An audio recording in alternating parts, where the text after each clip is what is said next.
नमस्कार साथियों, मैं लाल सिंह ठाकुर। आप लोग मुझे जानते ही होंगे। आज देश के अंदर लोकसभा चुनाव इसका बिगुल बज चुका हुआ है।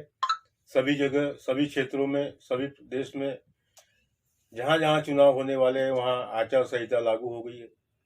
आप लोगों ने देखा होगा, देश के अंदर में भारतीय जनता पार्टी की जिस तरीके से सरकार चल रही है, वो सरकार हर स्टेट को, जहां भी उनकी सरकार ने, उसको तोड़ने का काम कर रही है।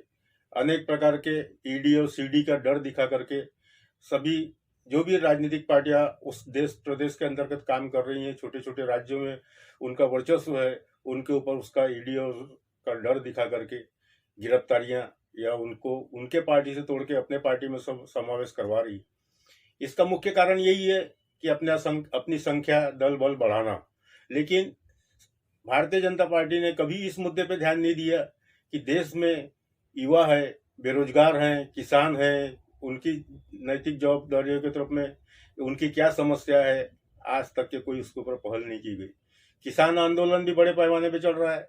किसान आंदोलन में शामिल हुए लोगों के घरों पे छापे मारे गए, उन्हें भी अनेक अनेक तरीके से कानूनी दांवपेच में फंसाया गया। उसी तरीके से महाराष्ट्र को भी उन्होंने अपने सरकार बनाने के लिए अनेक नेताओं को ईडी का डर दिखा करके तोड़ करके अपनी सरकार में शामिल किया और सरकार स्थापित किया।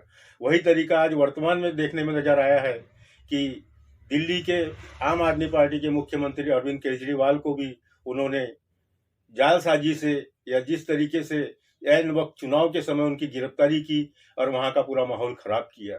ये माहौल खराब करने के पीछे मुख्य उद्देश्य उनका यही है कि सारा ध्यान जनता का उस तरफ भटक जाए और बाकी जहां जहां अभी वर्तमान में चुनाव है वहां पे हम लिपापोती कर सके। लेकिन ये नरेंद्र मोदी की एक बहुत बड़ी भूल है। उनकी ये जो नीति है ये जनता अच्छे तरीके से समझ चुकी हुई है और इसका खामियाजा नरेंद्र मोदी के कारण पूरी भारतीय जनता पार्टी को भोगना पड़ेगा, ये नजर आ रहा है।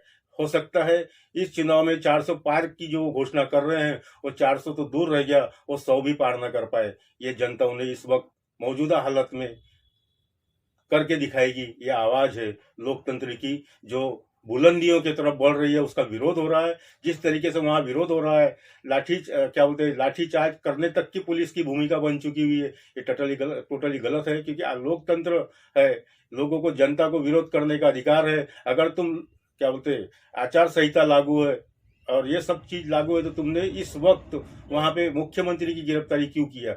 इसके पहले करना था। और उन्होंने जानबूझ करके ये सारी चीजें की कि लोकसभा चुनाव के समय ऐन वक्त पे अगर हम इनको गिरफ्तार करते हैं तो दिल्ली का माहौल खराब होगा, इनके नेताओं को पकड़ पकड़ के हम गिरफ्तार करेंगे, अंदर डालेंगे। इसका आम जनता सब निषेध करती है। हम भी लोकशाही के अंतर्गत, लोकतंत्र के अंतर्गत इसका विरोध करते हैं, निषेध करते हैं। धन्यवाद साथी।